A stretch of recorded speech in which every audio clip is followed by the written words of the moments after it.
Que bom! Em plena quinta-feira, essa igreja cheia assim. Louvado seja o nome do Senhor. Amém? Gente, quando eu fiquei sabendo dessa visão, desse projeto do Remoel Master, do Remoel que acontece todas as semanas, né? Nas igrejas filhas também. E é tão importante esse tempo. Nós, mulheres, nos organizarmos para cumprir a nossa vocação de intercessoras. O tempo que nós estamos vivendo é muito difícil.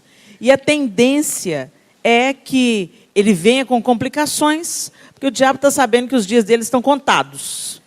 Então as coisas vão piorando.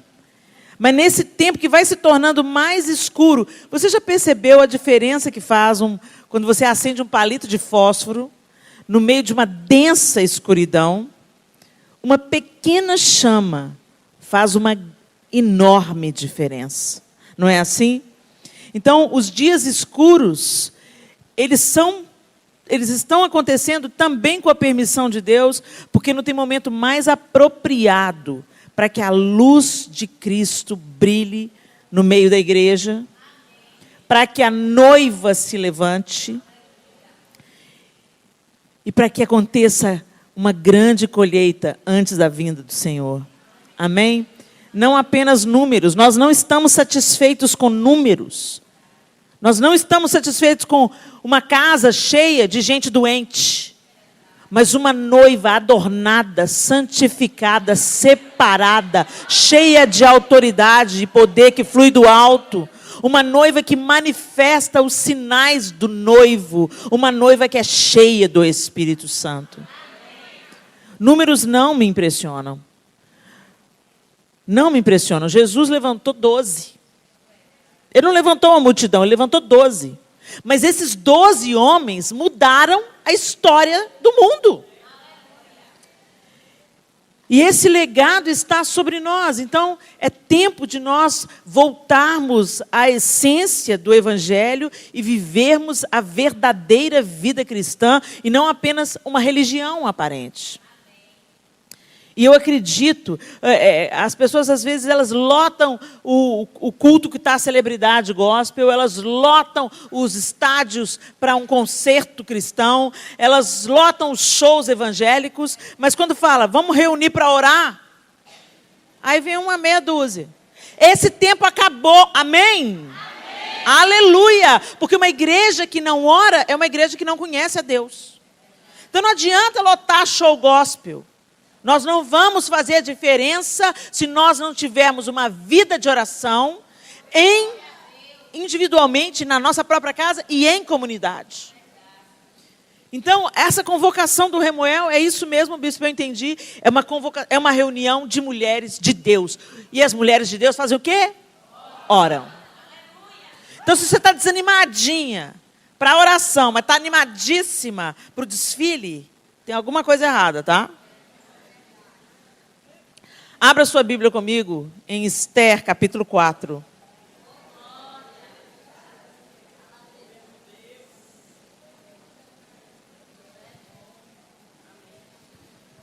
Esther, capítulo 4. Nós vamos ler a partir do primeiro verso, amém? Talvez a nossa tradução seja diferente, mas a essência da palavra é a mesma.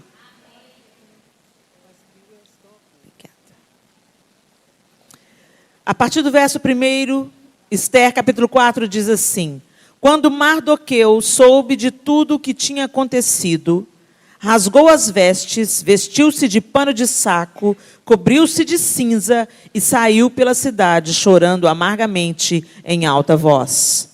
Foi até a porta do palácio real, mas não entrou, porque ninguém vestido de pano de saco tinha permissão de entrar. Em cada província onde chegou o decreto com a ordem do rei, houve grande pranto entre os judeus, com jejum, choro e lamento. Muitos se deitavam em pano de saco e cinza.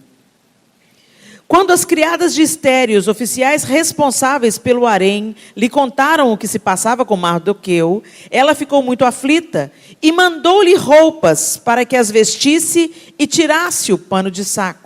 mas ele não quis aceitá-las. Então Ester convocou Atá, um dos oficiais do rei, nomeado para ajudá-la, e deu-lhe ordens para descobrir o que estava perturbando Mardoqueu e por que ele estava agindo assim. Atá foi falar com Mardoqueu na praça da cidade, em frente da porta do palácio real, e Mardoqueu contou-lhe tudo o que tinha acontecido e quanta prata Amã tinha prometido depositar na tesouraria real para a destruição dos judeus. Deu-lhe também uma cópia do decreto que falava do extermínio e que tinha sido anunciado em Susã, para que ele o mostrasse a Ester e insistisse com ela, para que fosse à presença do rei implorar misericórdia e interceder em favor do seu povo. Atá retornou e relatou a Ester tudo o que Mardoqueu lhe tinha dito. Então ela o instruiu que dissesse o seguinte a Mardoqueu: todos os oficiais do rei e o povo das províncias do império sabem que existe somente uma lei para qualquer homem ou mulher que se aproxima do rei no pátio interno sem por ele ser chamado. Será morto, a não ser que o rei estenda o cetro de ouro para a pessoa e lhe poupe a vida. E eu não sou chamada à presença do rei há mais de 30 dias.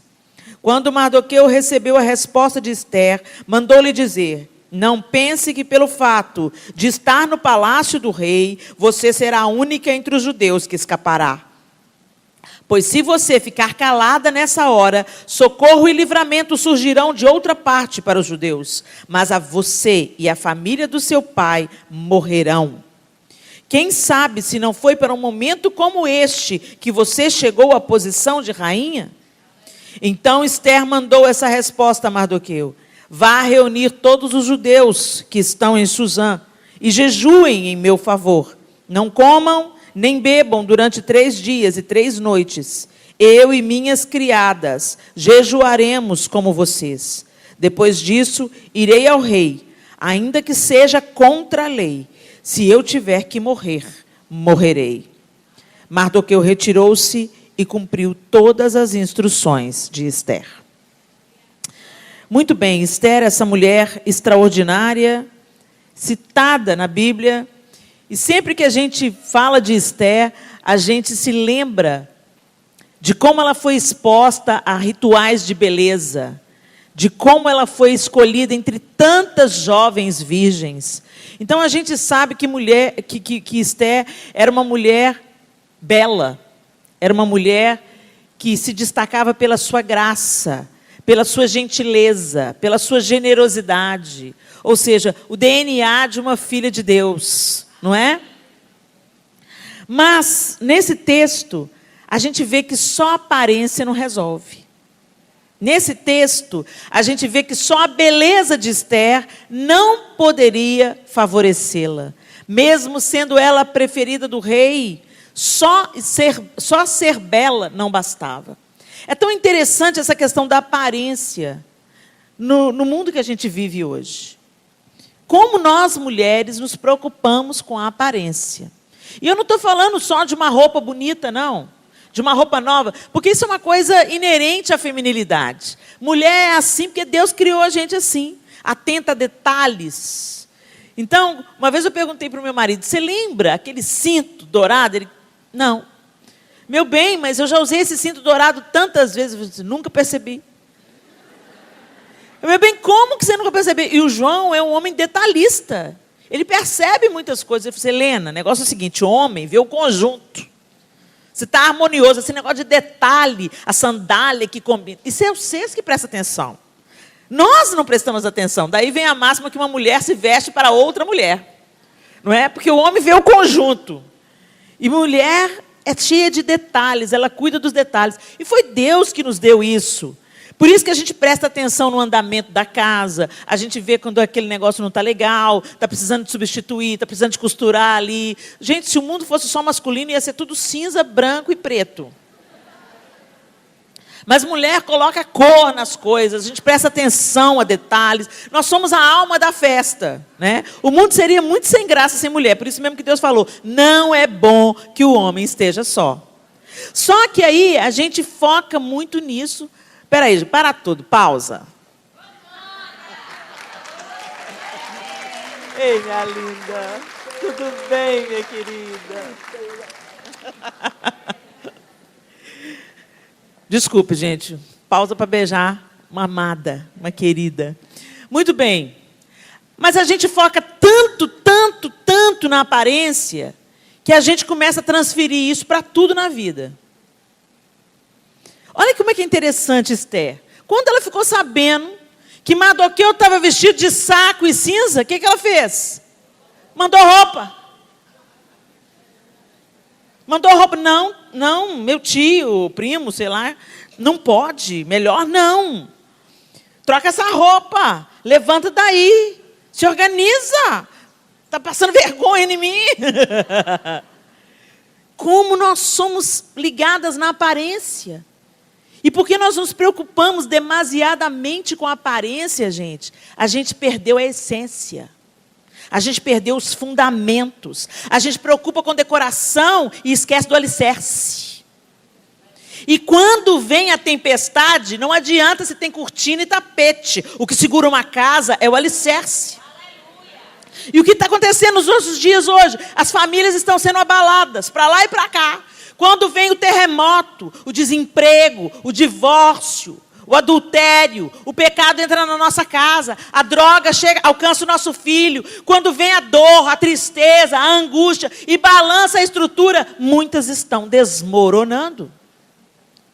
Porque a gente cuida da aparência.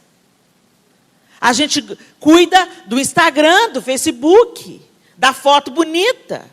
A gente malha, tem mulher que passa o dia na academia, mas não abre a Bíblia nenhuma vez e fala que é crente. Acorda, querida. Você não é crente, você é admiradora do Evangelho. Que quem é crente tem relacionamento com Deus. E não tem relacionamento sem oração.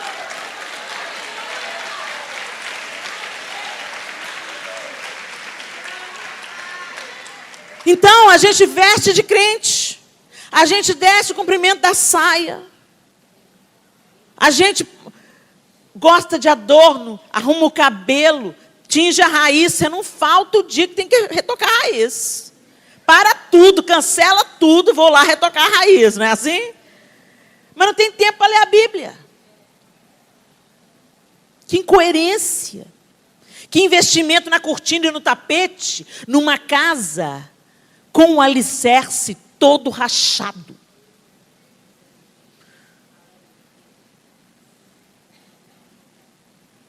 E quando eu vejo vocês vindo à igreja para uma reunião de oração, de reflexão, de estudo da palavra, eu fico muito feliz.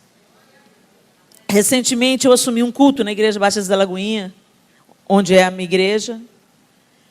E o culto se chama Femininas. E aí me fizeram uma entrevista comigo dizendo: o que as mulheres podem esperar do culto?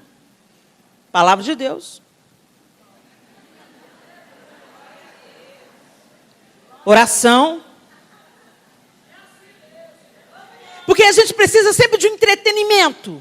Gente, eu não tenho nada contra a gente ter bate-papo, a gente ter desfile de moda. Não tenho nada contra isso. Só que isso é acessório. Isso não é o principal. Porque a mulher ela pode estar linda, plastificada, toda trabalhada no botox, no tanquinho, tudo maravilhoso, no salto alto, tudo lindo, maravilhoso. Mas se ela não tiver um relacionamento com Deus, a primeira dor joga ela em cima de uma cama com depressão. No primeiro conflito, o casamento acaba. É tempo da gente cuidar das estruturas e não da aparência. A aparência é consequência, mesmo porque é a Bíblia que diz: o coração alegre aformoseia o rosto. Tem gente que está querendo resolver no bisturi o que está errado na alma. Sabe quando que vai resolver? Nunca. Porque dor na alma é Deus que cura, não é bisturi. Vamos retomar nossa autoestima. Quando você conheceu o amor de Deus, você entendeu quanto você é amada, preciosa, valorosa. Revista de moda nenhuma te põe para baixo. A gente precisa de trabalhar a autoestima quando a gente não entendeu o amor de Deus. Quando a gente entende, eu era assim, por isso que eu estou falando. Não estou falando de uma causa externa, estou falando de mim. Tudo em mim eu achava ruim. Por isso que eu era uma invejosa de carteirinha. Porque tudo do outro era melhor. Porque eu era feia, eu era branca demais, eu era esquisita, meu cabelo era esquisito, meus irmãos tinham olhos claros, eu não tinha. Ó vida, ó céus, ó azar. Aí Jesus me encontrou. E derramou amor sobre mim. E eu entendi que isso aqui tudo é casca. Vai ficar aí. Eu vou receber um corpo glorificado. E é esse que está valendo. Esse é que está valendo. Isso aqui é só rascunho. Fiz as pazes comigo. Sei conviver com os meus defeitos, com os meus problemas. Sabe? Eu não tenho a altura que eu queria, eu não tenho a cor que eu queria. Mas glória a Deus, ó, eu sou pequenininha, eu cabo em qualquer lugar. Outro dia meu marido falou assim, posso chegar para trás? Pode chegar para trás, meu bem. Não vai me apertar, eu sou pequena, minhas pernas são curtas, glória a Deus. Qualquer lugar, eu sou portátil. Ah, mas a minha barriga tem que usar cinta. Tem que usar cinta. Mas ela distendeu por 4 bons motivos.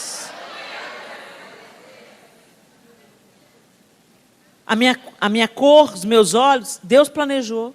Eu sou assim com um propósito. E eu tinha que ter essa aparência para eu encontrar o homem da minha vida.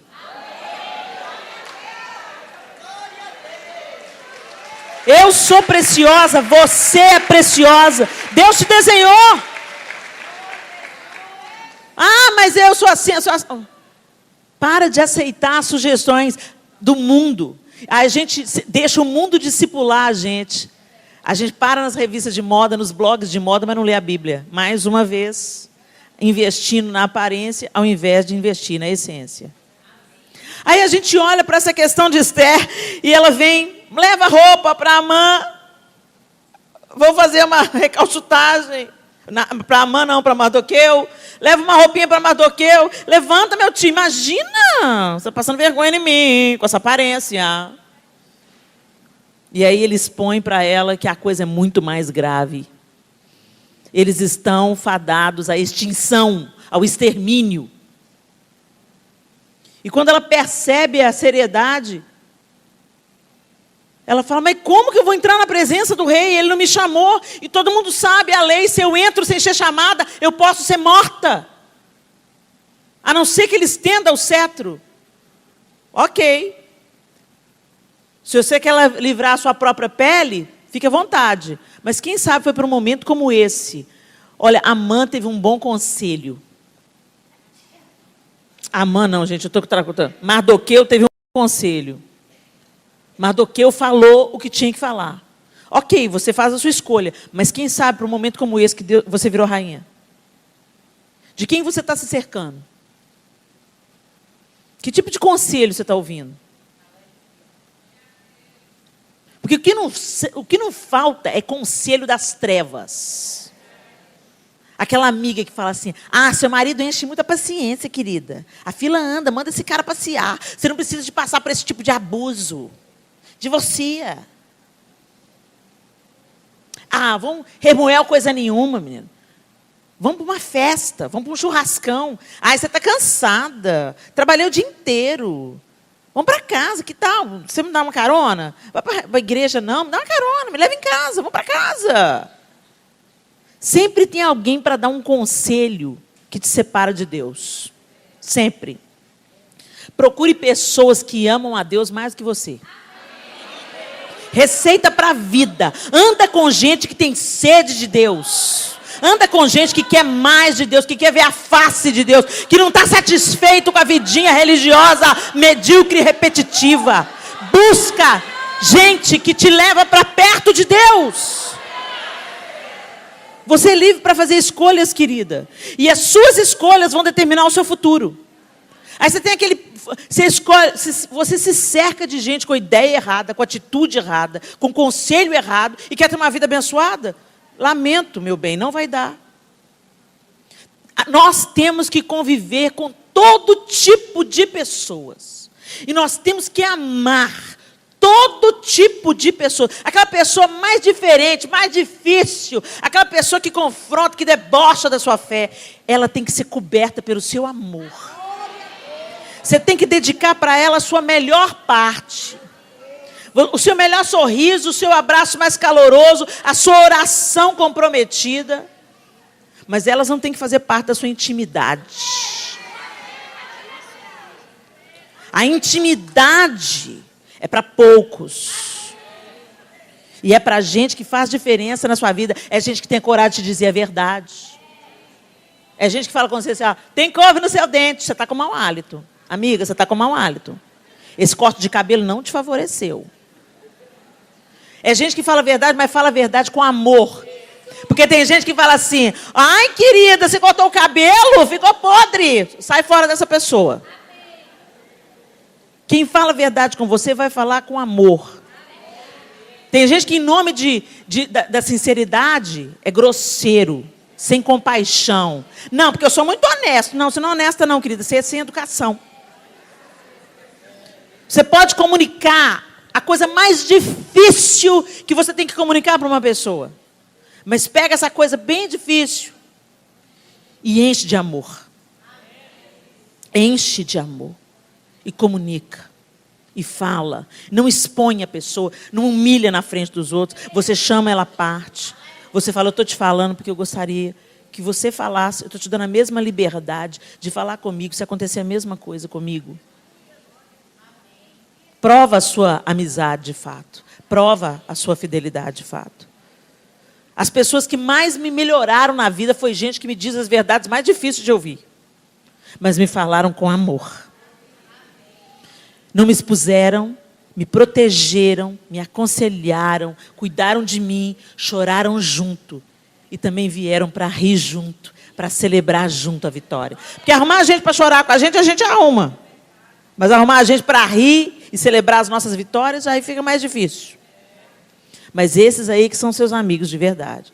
E são pouquíssimos. Às vezes você vai encontrar que cabe nos dedos de uma mão. Amigo de verdade são poucos. Mas a gente tem que buscar de Deus. Senhor, manda para mim amigos de verdade. Escolhe gente.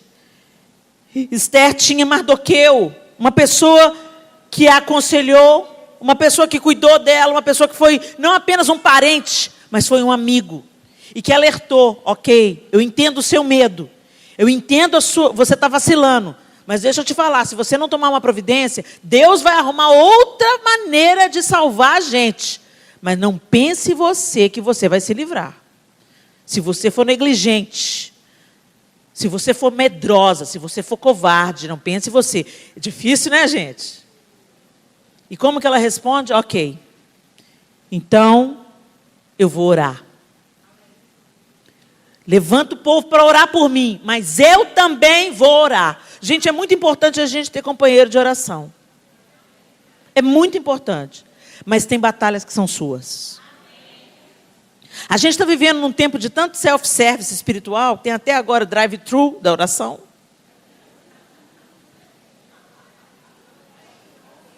Eu não quero orar não, vem cá que eu te dou um dinheirinho, você ora por mim, põe a mão na minha cabeça. Ora por mim, aleluia, vamos embora. Tem.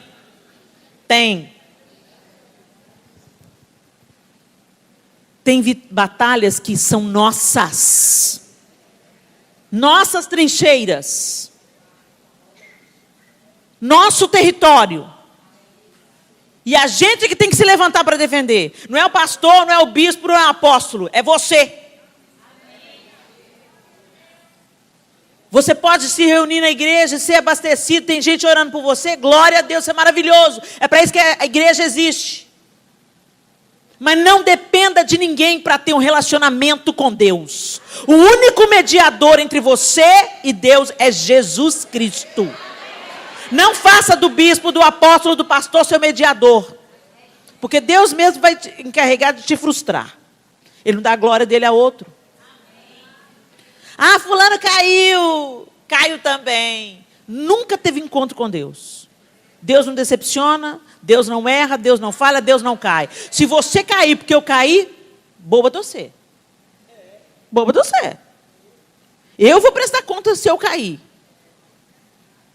Maldito o homem que confia no homem. É isso que a Bíblia diz. Não sou eu que falo, é a Bíblia que diz.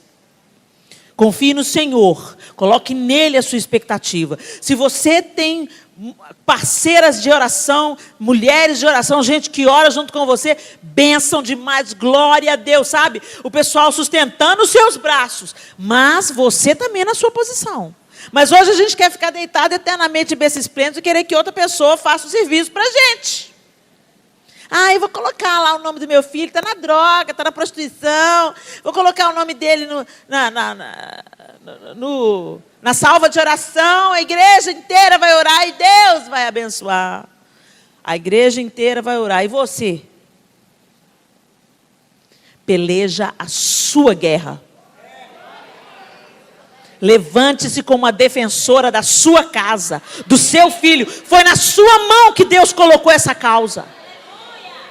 Para de passar para terceiros aquilo que Deus confiou a você. Tome o seu lugar na sua trincheira e fale assim, ok, Satanás, para você passar aqui, você primeiro vai ter que passar por Deus. E por mim. Porque eu vou contra você em nome do Senhor dos Exércitos. Você não vai ganhar a batalha na minha casa. Você não vai ganhar, Satanás.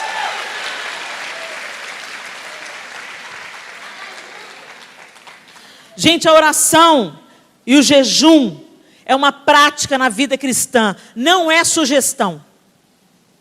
Não é uma sugestão. Todas nós enfrentamos batalhas. Todas nós. Todas nós. Não se iluda com a hierarquia, com o posto, com a beleza, Não se iluda. Todas nós temos áreas de vulnerabilidade, todas nós temos batalhas, todas nós temos angústias, todas nós temos tristezas, todas nós temos o dia mau, todas nós. Não existe ninguém nesse salão que não tenha o seu dia de dúvida, o seu dia de vacilo, o seu dia de dor, o seu dia de luto, não tem. E se ele não chegou na sua vida, ele vai chegar. E eu não estou te amaldiçoando, isso faz parte da jornada humana. No mundo tereis aflições, é uma afirmação, não é uma, de vez em quando. É uma promessa. No mundo tereis aflições. Mas tem de bom ânimo, eu venci o mundo. E vocês então, através do meu sacrifício, são capacitados a vencer. Mas você não vence se você não luta. Se você não luta, você não vence. Para Davi derrubar Golias, ele teve que entrar na batalha. Mas foi Deus que ganhou aquela guerra, gente. Humanamente era impossível Davi ganhar aquela guerra. Humanamente as cartas estavam marcadas. Mas Deus mudou o jogo. Por isso que ele falou, você vem contra mim com lança, com espada, mas eu vou contra você em nome do Senhor dos Exércitos. E uma pedra, e a funda de um pastor colocou o gigante no chão. Mas ele teve que ter a disposição. Ele teve que ter a coragem. Quando a gente vai vendo o episódio, ele teve que vencer primeiro os inimigos dentro da própria casa dele. Quando Eliabe veio tirando satisfação. O que você está fazendo aqui? O que você veio fazer aqui? Você é pretensioso. Você deixou aquelas ovelhas no deserto. Ele teve que vencer o próprio irmão mais velho. Ele teve que vencer a incredulidade do rei. Saul falou, não, você não pode lutar contra esse gigante. Não vai dar. Ele é experimentado na guerra, o seu menino. E quando ele convenceu Saul pela experiência que ele tinha com Deus, por causa do leão e do urso, Saul ainda quis dar uma ajudinha, colocou uma armadura em Davi. E Davi falou, não, eu não posso, eu não consigo andar com isso. Não é a sua armadura, Saul. É quem Deus vai fazer. O que Deus vai fazer.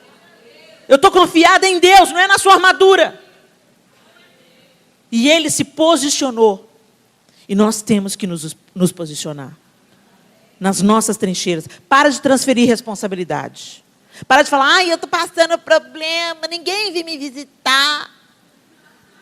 Chama Jesus para te visitar.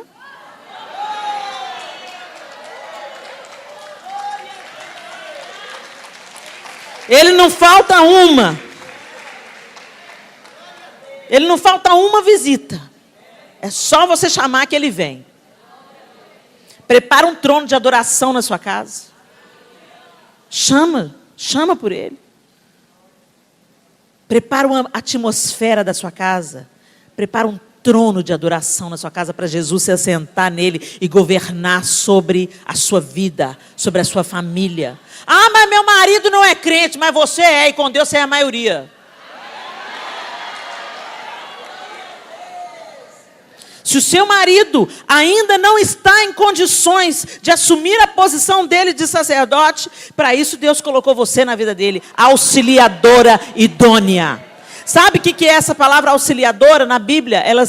No original, a palavra é ezer. Essa mesma palavra ezer é usada para definir a mulher 2 vezes. E Deus 16 vezes. A mesma palavra que define a mulher, define o próprio Deus. Por isso que você lê lá no Salmo 46:1, o Senhor é a nossa fortaleza, o meu auxílio, socorro bem presente na hora da angústia. Esse auxílio aí é igual a auxiliadora lá de Gênesis 2. Deus não fez a mulher inferior, subalterna. Ele fez a mulher para ser a solução de problemas. Ele fez a mulher para ser socorro. Ele fez a mulher para ser conselheira, para resolver aquilo que o homem não conseguiria sozinho resolver. Isso não torna a mulher superior ao homem. Deus não criou nenhum superior ao outro. Criou os dois para caminharem lado a lado como um time, não como rivais. Isso veio com a deformação do pecado. Mas Deus criou tudo perfeito e criou a mulher para ter unidade plena, como existe na própria Trindade, Pai, Filho e Espírito Santo. Você olha para a Trindade, eles não concorrem. São pessoas distintas, mas que funcionam como um só. É essa unidade que Deus sonhou para nós, homens e mulheres.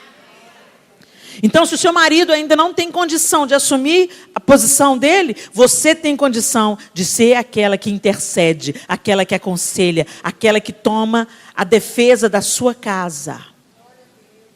Você é a guardiã da sua casa. Se o marido é o sacerdote, você é a guardiã. Esse é o papel da mulher. Deus criou a mulher e o homem para eles trabalharem juntos, em equipe.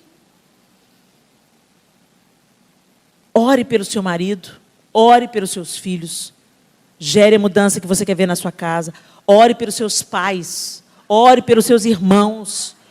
Se você mora com uma amiga, é a sua casa. Então essa amiga vai ser uma bênção na sua vida, e você vai ser uma bênção na vida dela. Eu não sei que situação, aqui nós temos gente, mulher casada, mulher viúva, mulher solteira. Você mora em algum lugar. Que você seja aquela que guarda a sua casa para ser um lugar de paz, de alegria, de prosperidade. Ah, mas é a casa dos meus pais, eu moro com os meus pais. Seja uma bênção como filha. Honre o teu pai e a tua mãe. Ah, mas só eu que sou lá em casa, sou crente. Volto a dizer, com Deus a gente é maioria. Se posicione. Comece a gerar a salvação do seu pai, da sua mãe, dos seus irmãos. Se você é crente na sua casa, tem um propósito. É por você que entra a salvação na sua casa. Se posicione.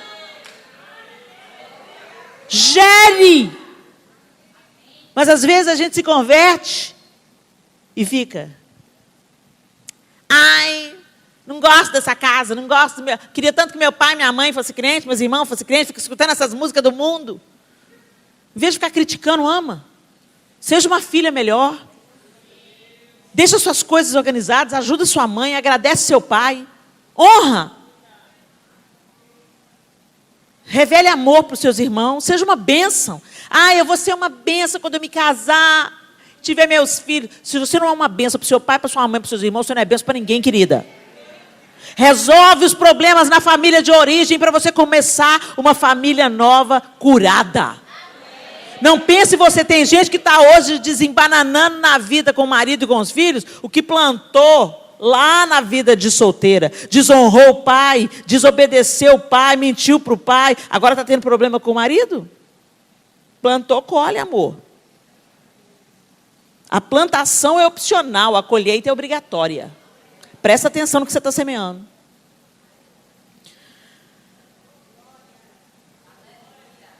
A prática do jejum e da oração é parte fundamental do nosso relacionamento com Deus. Jesus orou e jejuou. O que você acha que você não precisa? Para inaugurar o seu ministério, Jesus fez um jejum de 40 dias. E a gente é tão escravo da comida que a gente fica 24 horas jejuando, a gente fica...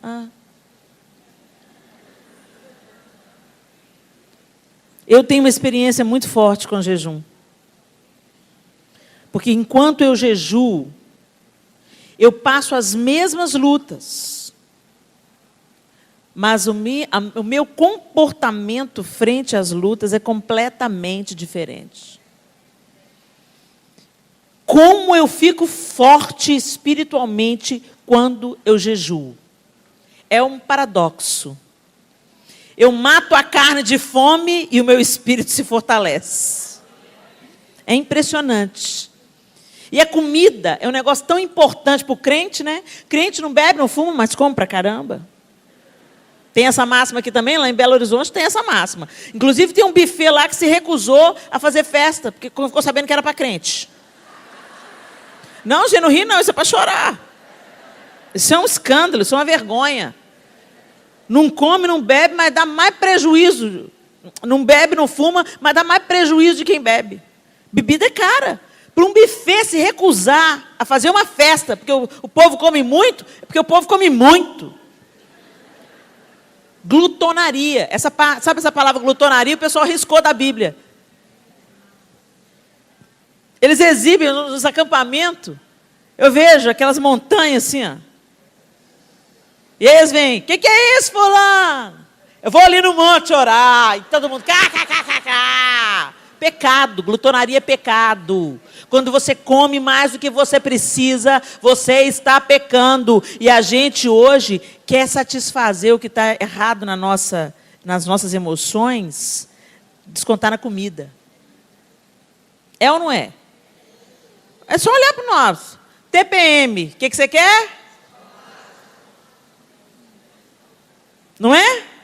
Precisa de um açúcar para acalmar. Faz um jejum para você ver como é que você melhora.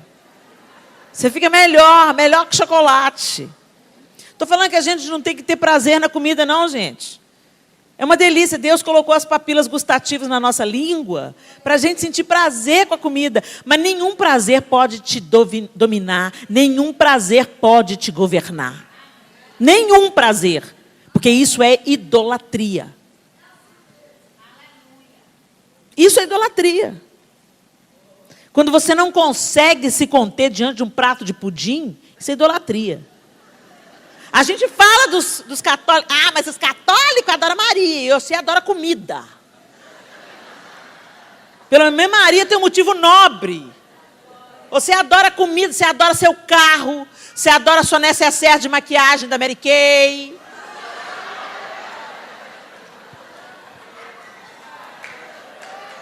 Que a idolatria caia no nosso meio, em nome de Jesus. Você adora o seu celular, você deu até nome para ele. Tem gente que tem uma relação afetiva com o celular mais que com o pai e com a mãe. Compra capinha nova como quem compra roupinha. Dá nome para o celular, é uma máquina. Dá nome. Ou então trata melhor o cachorrinho da família, né? Ah, com o cachorrinho é assim. Ei, você... Vem na mamãe, vem na mamãe.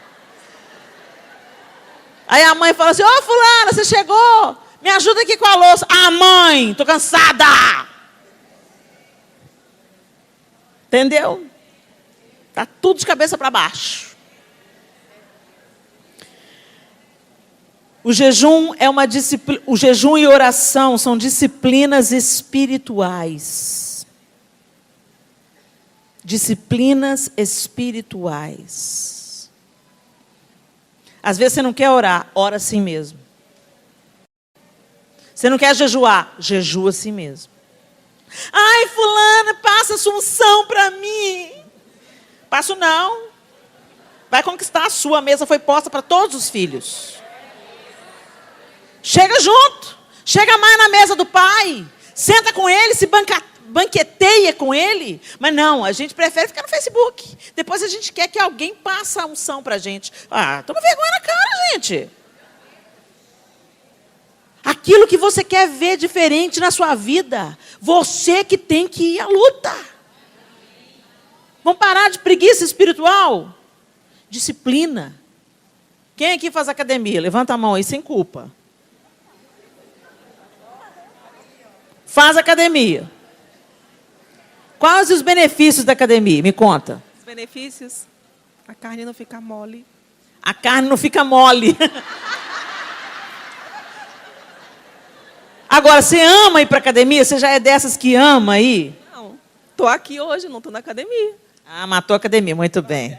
Você escolheu a boa parte e essa não lhe será tirada.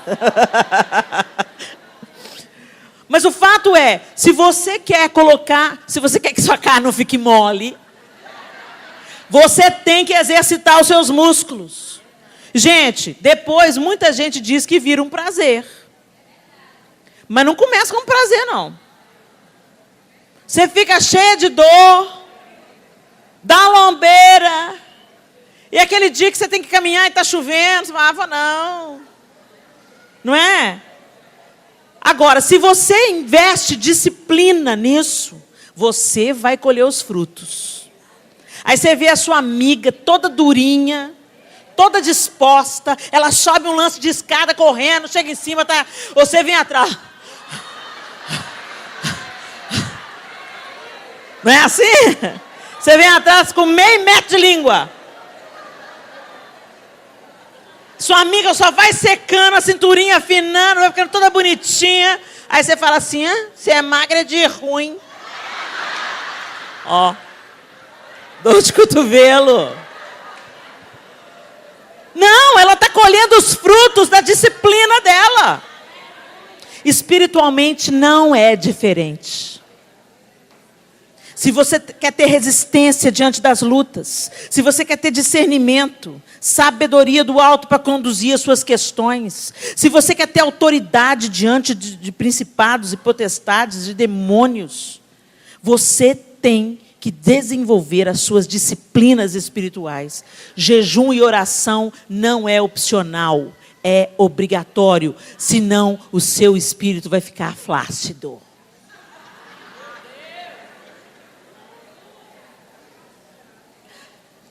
Além de ser uma disciplina espiritual, o jejum e a oração declaram a nossa humilhação e dependência diante de Deus. Quem não ora é orgulhoso. Quem não ora está dizendo, não, eu me resolvo. Se a coisa apertar, eu apelo para Deus.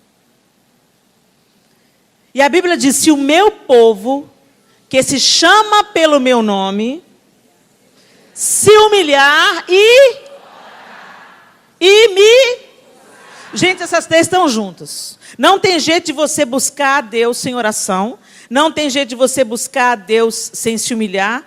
Porque para você orar, você tem que se humilhar e reconhecer, eu preciso de orar. Eu amei a sua frase, bispa. Uma mulher de salto alto é poderosa. Não foi a sua, não, foi da pastora. Uma mulher de salto alto é poderosa, de joelhos é invencível. Se o meu povo que se chama pelo meu nome... Você já pensou se todo Remuel tivesse casa cheia e um tempo de intercessão fervorosa pelo Brasil, e não só oração, humilhação, mas também conversão dos seus maus caminhos? Porque se você tem uma vida de intimidade com Deus, se você ora, se você jejua, se você lê a Bíblia, é nessa oportunidade que o Senhor vai jogando lanterna nas suas trevas. Sabe aquelas coisas que a gente não consegue enxergar em nós mesmos, que a gente acha que a gente é muito boa? É só a gente começar a orar, a jejuar, que as coisas vêm à tona. E vem à tona não para Deus apontar o dedo nos condenando, vem à tona para que a gente se arrependa. Vem à tona para que a gente mude de atitude.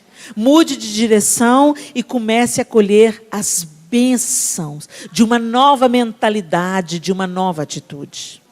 Tem gente que quer ter bênção, mas não quer mudar de direção. Como é que é a sua vida de oração, mulher?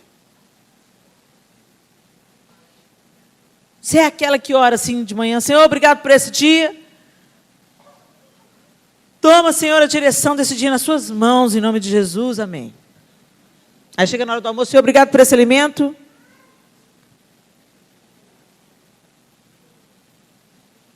Conversa, eu falo, mas eu também escuto. Eu paro. Deus não é o gênio da lâmpada, que você chega e faça os pedidos. Deus é soberano, todo-poderoso. Você diz para Ele, você rasga o seu coração diante dEle, você conta as suas angústias, você conta as suas mazelas, você confessa os seus pecados, e depois você se aquieta e escuta. Mas eu não escuto nada, Helena, é porque os seus ouvidos estão muito entulhados. Seus ouvidos espirituais estão entulhados. A prática do jejum e da oração desentulha a alma da gente. E a gente começa a perceber Deus nos detalhes da vida. Deus usa a boca do outro. Sempre usou, mas você não prestou atenção. Deus usa um trecho da Bíblia. Você lê a Bíblia todo dia, mas faz isso só religiosamente. Um dia você para ler a carta de amor de Deus e... Uau! Esse texto estava aqui o tempo inteiro, eu li 500 vezes e não entendi, mas um dia veio a revelação do Espírito Santo. Mas para vir a revelação você tem que parar, você tem que ler a Bíblia, você tem que orar, você tem que jejuar. Isso é parte do relacionamento. Ninguém é casado sem transar. Se você é casado e não tem uma vida sexual, tem alguma coisa errada com esse casamento. Ele está doente, ele precisa de ajuda. Eu estou falando dos jovens casados. Eu não estou falando para quem já atravessou a jornada toda do casamento e hoje desfruta a amizade da velhice. Não, porque tem gente, que é fato. O apetite diminui, as doenças estabelecidas. Eu conheço, por exemplo, homens que ficam impotentes por causa do diabetes. E aí, acabou o casamento? Não. Acabou o amor? Não. Vamos até o fim, vamos juntos. Construímos uma jornada para isso. Não vivemos só de sexo. Nenhum casamento vive só de sexo. Casamento é muito mais do que isso. Mas, se no casamento de dois jovens, com 2, 3 anos de casado, quando está se construindo uma família, não tem sexo, tem alguma coisa muito errada. Uma vida com Deus sem intimidade com Deus não é vida com Deus, gente. É só religião, é só aparência. Vocês entendem o que eu estou querendo dizer? Intimidade. Intimidade com Deus. Sem oração, não tem intimidade. E a intimidade máxima, por isso que Jesus, eu usei o exemplo do casamento, porque Jesus faz essa comparação às bodas.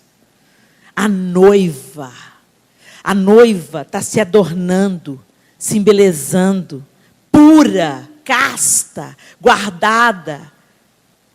Para quê? Para se encontrar com o noivo e ter intimidade com ele. O próprio Jesus ilustra isso, a própria Bíblia ilustra a sublimidade do envolvimento sexual. Deus fez o sexo, gente, para ser algo muito bonito, muito lindo, muito sublime. Por isso, inclusive, que através do sexo, vidas são geradas. É maravilhoso. Só que hoje está tudo empocalhado, distorcido, contaminado. E é isso que nós estamos vivendo também no nosso relacionamento com Deus hoje. Deus fez a oração, o jejum, a leitura da palavra para ser um momento de encontro, para ser um momento sublime, para ser um momento gostoso, para você ir avançando na sua intimidade com Deus e conhecendo mais a face de Deus, quem Ele é, como Ele age, ouvir a voz dEle no meio de tantas outras vozes, mas nós estamos contaminados, prostituídos com os ídolos, prostituídos com as coisas desse mundo. Tudo toma o primeiro lugar na vida. Qualquer coisinha toma o primeiro lugar na vida.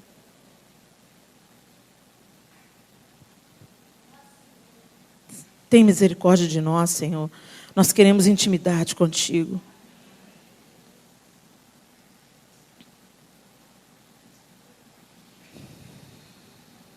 O jejum e a oração ampliam a nossa percepção espiritual e a nossa autoridade pela submissão a Cristo.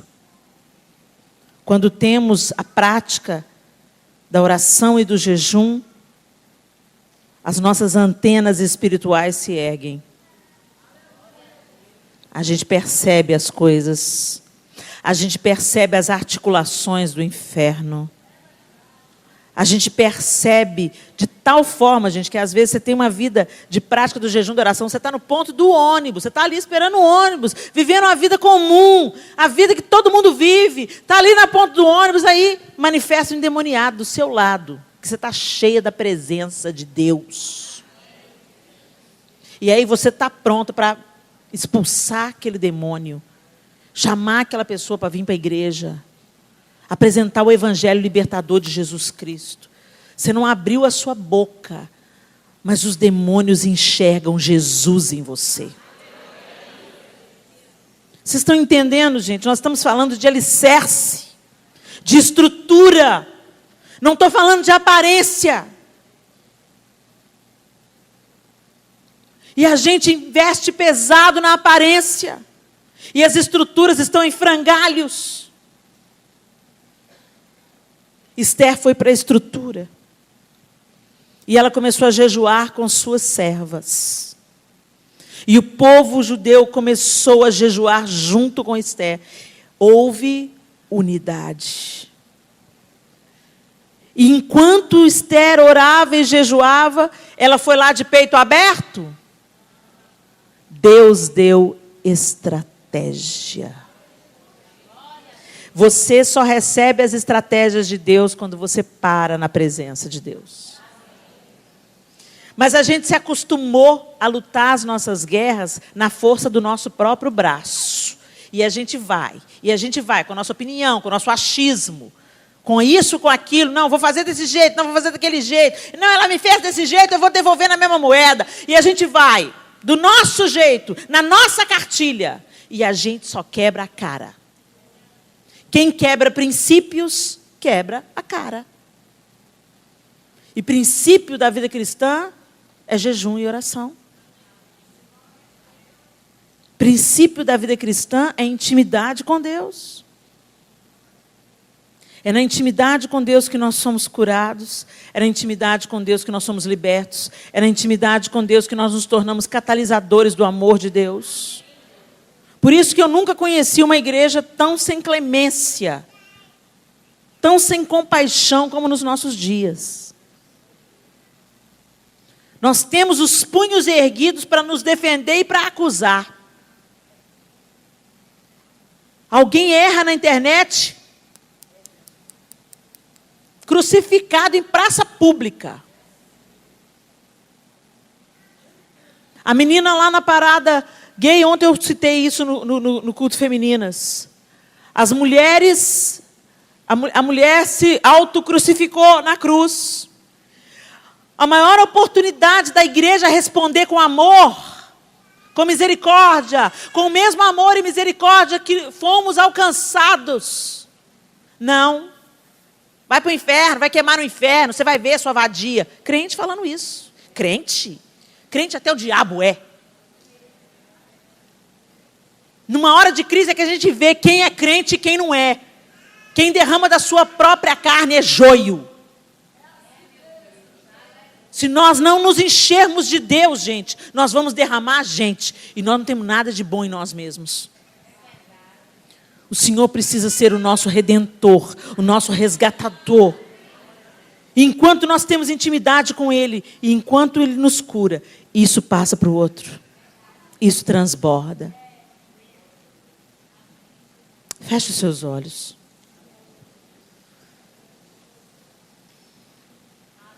Que tipo de fé você está vivendo? Que tipo de evangelho você está vivendo? Deus deu as estratégias para Esther. E a vitória veio não apenas para Esther, mas para todo o povo judeu.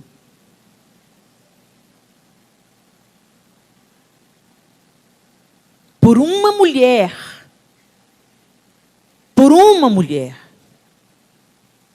a bênção alcançou toda uma nação. E é por isso que o livro de Esther está registrado na palavra de Deus. Se posicione. Minha linda, as trincheiras são suas. Tem causas que são compartilhadas, causas comuns. Por exemplo, orar pela igreja é uma causa comum.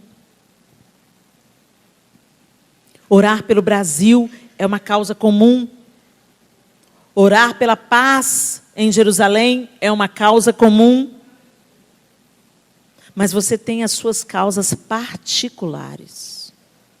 E você sabe quais são. E às vezes você está tão desanimada e você pensa, mas eu estou desanimada, Helena. Eu não consigo orar. E a gente volta para o exercício físico, como um exemplo.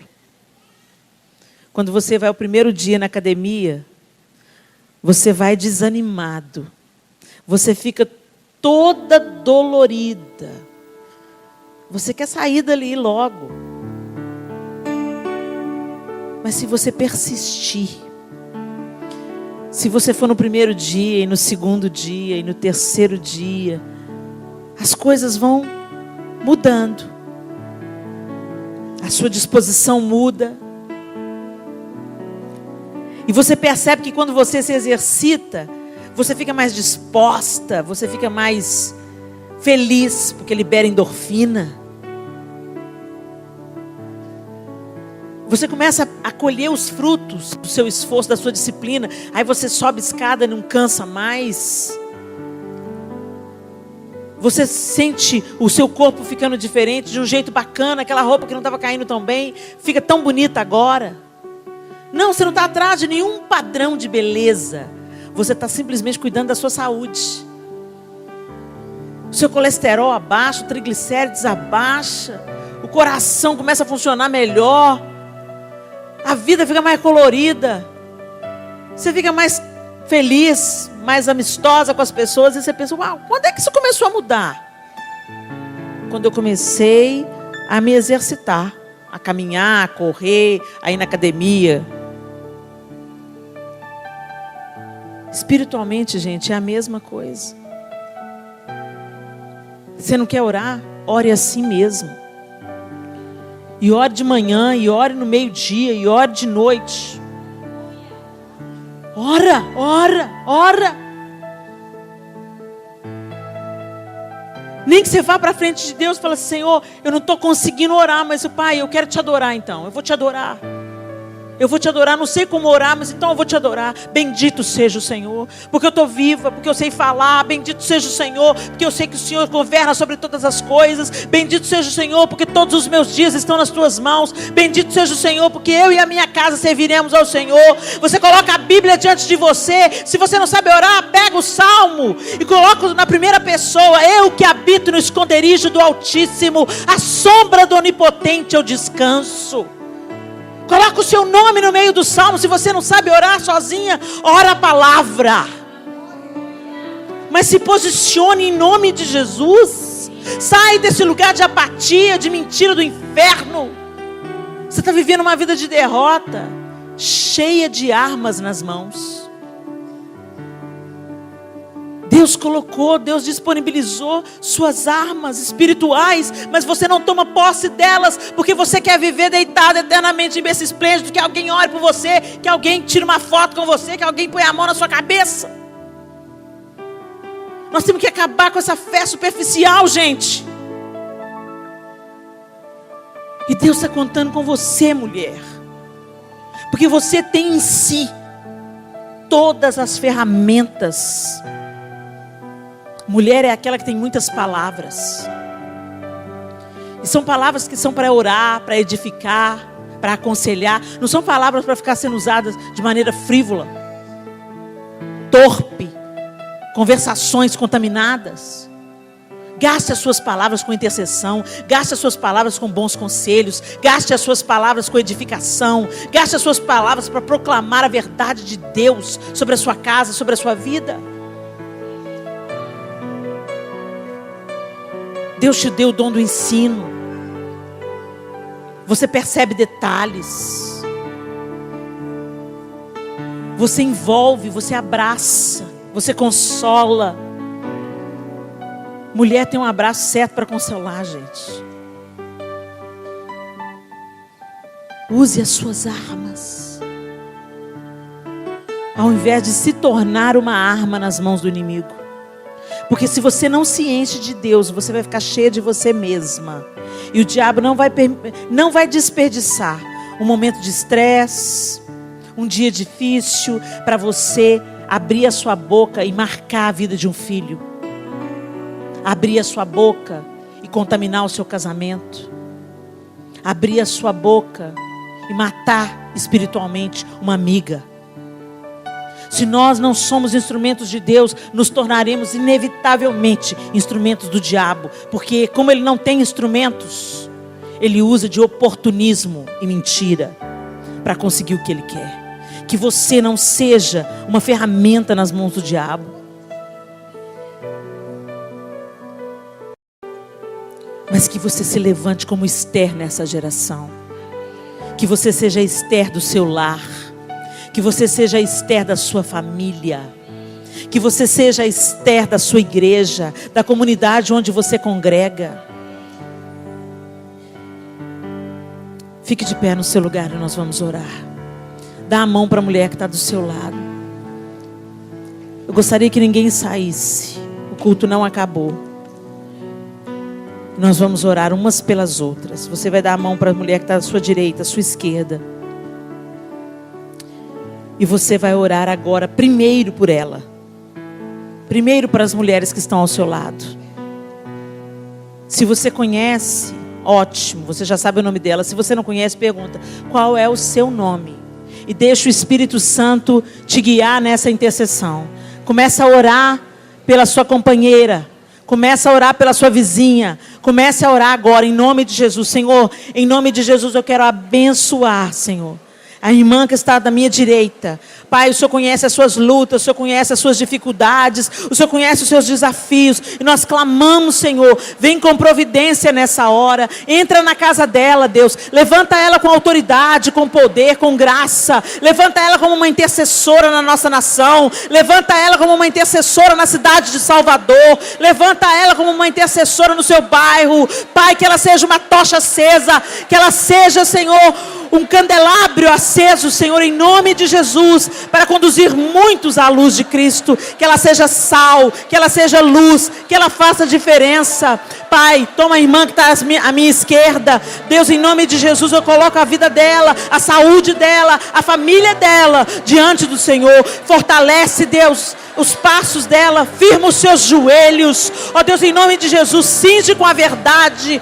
Pai, usa para a honra e para a glória do teu nome. Levanta essa mulher com autoridade, com poder, com graça. Pai, em nome de Jesus, Senhor, em nome de Jesus, toma minha irmã da direita, toma minha irmã da esquerda. Entra com salvação na sua casa, entra com provisão na sua casa. Ó Deus, onde há um desempregado, que o Senhor restitua o emprego. Pai, onde há doença, que entre a tua cura. Ó Deus, que entre o teu ensino, que entre a tua sabedoria. Conduz essa mulher, levanta como uma guerreira do Senhor, em nome de Jesus.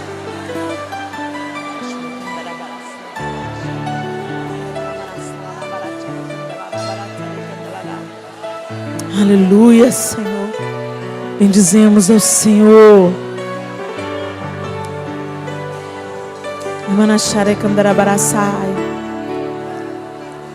Agora nós vamos orar pela nossa nação.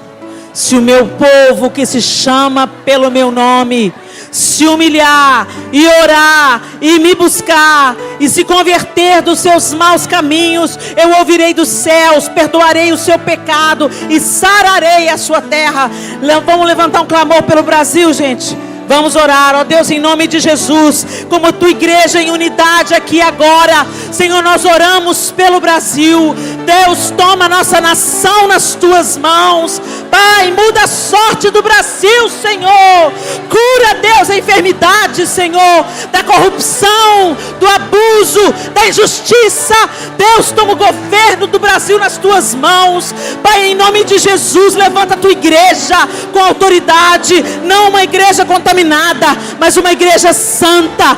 Deus, constitui e levanta no meio do teu povo homens e mulheres comprometidos com a tua verdade, para legislarem, para administrarem, para governarem a nossa nação.